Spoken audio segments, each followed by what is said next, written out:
చాలా మంది కర్ల్స్ కి కన్ఫ్యూజ్ అవుతుంటారు invert curls and outward curls ఎలాగో దానిని సింపుల్ గా ఎక్స్ప్లెయిన్ చేస్తాను. ఫస్ట్ హెయిర్ ని 2 పార్ట్స్ గా డివైడ్ చేసుకోవాలి. ఇది రైట్, ఇది లెఫ్ట్. సో మీకు అర్థం అవడం కోసం రైట్ సైడ్ హెయిర్ ని సపరేట్ చేస్తున్నాను.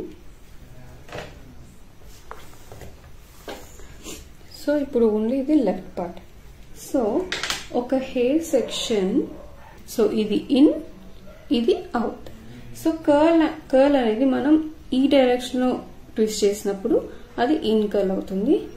అదే కర్ల్ ఈ డైరెక్షన్ లో అవుట్వర్డ్ డైరెక్షన్ లో ట్విస్ట్ చేసినప్పుడు ఇది అవుట్వర్డ్ కర్ల్ అవుతుంది. With right. సో ఇప్పుడు సెక్షన్ ఉంది, ఇది ఇక్కడ నుంచి ఇలా వెళ్ళింది అనుకోండి అది ఇన్.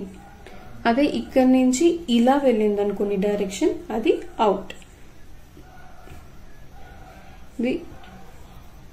ఇలా ట్విస్ట్ చేస్తే అది ఇన్,